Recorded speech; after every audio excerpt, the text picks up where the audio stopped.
Hello guys, welcome to this channel. This video will show you how to turn on the face recognition on your Xiaomi Redmi Note 10 Pro. So actually it's for the MIUI, not for Xiaomi Redmi Note 10 Pro. So all of Xiaomi phone, it's supposed to be the method is like this, and then you have to go to your settings, find your settings here, and then you can find the password and security.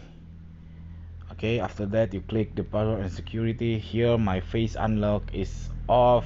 I have to turn it on by click on it, and then I put my pin and then click next and then add face data, and then you follow all the steps that your phone is asking for you. And then after that you finish your face data, and then when you log onto your phone, it's supposed to be automatically unlock the phone because of your face recognition.